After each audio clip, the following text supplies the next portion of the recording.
Evil beauty by Salma Khan. Episode 4. Haider میری بات سنو، میں تمہیں پھر سے سمجھا رہا ہوں. وہ لڑکی مجھے بہت شاطر لگتی ہے اور تم اس کے پیچھے پاگل ہوتے جا رہے ہو. ابھی بھی وقت ہے، پیچھے ہٹ جاؤ کیونکہ مجھے وہ لڑکی ٹھیک نہیں لگتی. فارس ہر بار کی طرح آج بھی حیدر کو سمجھا رہا تھا اور حیدر بھی ہر بار کی طرح بہت مہارت سے اس کی باتوں کو نظر انداز کر رہا تھا. وہ فبیہا کی خوبصورتی میں ایسا کھویا تھا کہ اسے کسی چیز کی فکر ہی نہیں تھی. فبیہا ایک معصوم، اپنے کام سے کام رکھنے والی لڑکی تھی. وہ لڑکوں کی طرف متوجہ نہیں ہوتی تھی. وہ دل پھینک نہیں تھی. وہ اپنی اداؤں سے لوگوں کو اپنی طرف متوجہ نہیں کرتی تھی. وہ دل کی صاف تھی اور یہ ساری باتیں حیدر اچھے سے جانتا تھا. فارس کو وہ بھی اچھے سے جانتا تھا کہ اگر ایک بار اسے کوئی برا لگ جائے تو پھر زندگی بھر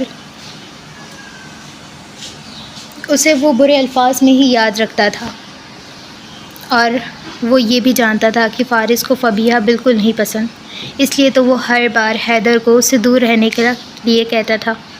مگر حیدر کو کوئی فرق نہیں پڑتا تھا. اسے تقریباً 2 مہینے ہونے والے تھے اور ان 2 مہینوں میں کوئی ایسا دن نہیں تھا جس میں اس نے فبیہا سے جان بوجھ کر بات کرنے کی کوشش نہ کی ہو. کوئی سوچ بھی نہیں سکتا تھا کہ وہ امیر زادہ، جس کے پیچھے کافی لڑکیاں مرتی تھیں، وہ ایک لڑکی کی بس توجہ کے لیے اس کے آگے پیچھے پھرتا تھا. اور یہی چیز فبیہا کو سب کی نظر میں برا بنا رہی تھی. فبیہا جو پچھلے 2 ماہ سے حیدر کی بے باک نظریں اور اس کے معنی خیز الفاظ اور اس کے آنکھوں میں دنیا بھر کی محبت سب کچھ دیکھ سکتی تھی، مگر وہ اپنے کام سے کام رکھنے والی لڑکی تھی. اسے نہیں فرق پڑتا تھا کہ کوئی اس کے بارے میں کیا سوچ رہا ہے کیا نہیں، کوئی اس کی طرف متوجہ ہے یا کون نہیں ہے. اسے اپنی فکر تھی، وہ بس اپنی ہی فکر کرتی تھی. مگر حیدر جیلانی بھی پیچھے ہٹنے والوں میں سے نہیں تھا. اس نے بھی سوچ لیا تھا کہ وہ فبیہا کو اپنی محبت کا یقین دلا کر رہے گا، مگر اس کے لیے ضروری یہ تھا کہ فبیہا اس سے بات کرتی. فبیہا کو غزان جیلانی کے آفس میں کام کرتے ہوئے تقریباً 1 ماہ ہونے والا تھا. شروع میں جب وہ وہاں پر کام کیا کرتی تھی تو کافی لڑکیاں اسے طعنے کسا کرتی تھیں. پہلے تو اس کی پڑھائی اتنی زیادہ نہیں تھی، اس لیے اسے سنایا جاتا تھا کہ تم بس خوبصورت ہو اس لیے تمہیں جاب دے دی گئی ہے، ورنہ تمہارے اندر ایسی کوئی قابلیت موجود نہیں ہے کہ تمہیں جاب دی جائے. اور یہ باتیں فبیہا کو وقتی تکلیف بھی دیا کرتی تھیں، مگر وہ ان باتوں کو اپنے ذہن پر حاوی ہونے نہیں دیتی تھی بلکہ نظر انداز کر دیتی تھی. غزان اچھے سے جانتا تھا کہ آفس میں کیا چل رہا ہے، اور سچ میں وہ لڑکی کافی صبر والی تھی. کوئی اسے کچھ بھی کہہ دیتا تو چپ کر کے برداشت کر لیتی، مگر غزان کو اس کی چپ اچھی نہیں لگتی تھی. وہ اپنے حق کے لیے بول سکتی تھی، مگر وہ تو جیسے چپ کا روزہ رکھ کے ہی بیٹھ گئی تھی. وہ کام کے چند الفاظ بولتی اور پھر چپ ہو جاتی. فبیہا نے کافی بار محسوس کیا تھا کہ اس آفس میں سارے لوگ بہت اچھے تھے سوائے ایک آدمی کو چھوڑ کے. پتہ نہیں کیوں فبیہا کی 2 کرسیاں چھوڑ کے ایک لڑکا بیٹھتا تھا، مگر وہ اپنے کام سے زیادہ فبیہا میں دلچسپی اور دھیان دیتا تھا. اگر فبیہا آتی تو وہ اپنے دانتوں کی نمائش کرتے ہوئے اس کا استقبال کرتا اور یہ بات اسے ناگوار گزرتی تھی، مگر کیا ہی کر سکتی تھی، چپ رہ کر اپنی جگہ پر بیٹھ جاتی. اور اگر کہیں جاتی تو وہ اس کے پیچھے آ جاتا تھا. وہ برداشت کر رہی تھی کیونکہ اسے برداشت کرنا تھا. وہ نہیں چاہتی تھی کہ کسی بھی وجہ سے اس کی جاب اس کے ہاتھ سے چلی جائے، کیونکہ اس جاب کے سہارے سب کچھ ہو رہا تھا. اسے اچھی خاصی تنخواہ مل رہی تھی. ہاں، وہ زیادہ پڑھی لکھی نہیں تھی، مگر پھر بھی ایمانداری کے ساتھ پورا کام کرتی تھی، اور یہی بات اسے سب کے سامنے نمایاں کرتی تھی. کافی لڑکیاں کام پہ دھیان دینے کے بجائے میک اپ پر دھیان دیا کرتیں، اور وہ فری ٹائم میں بھی اگر اسے وقت ملتا تو تب بھی وہ کوئی نہ کوئی فائل کھول کر بیٹھ جاتی تھی. دن بدن غزان جیلانی اس سے متاثر ہو رہا تھا کیونکہ وہ بہت قابل اور بھروسے والی لڑکی تھی. وہ اسے عزت کی نظروں سے دیکھ رہا تھا کیونکہ وہ اسی قابل تھی. وہ پڑھائی کے ساتھ ساتھ ایمانداری سے اپنا کام بھی سر انجام دے رہی تھی، اور غزان کو ایسے لوگ ہی پسند تھے جو ایمانداری کے ساتھ اپنا کام کریں. مگر کئی دنوں سے غزان نے ایک چیز محسوس کی تھی کہ وہ کافی پریشان لگ رہی تھی. اس کا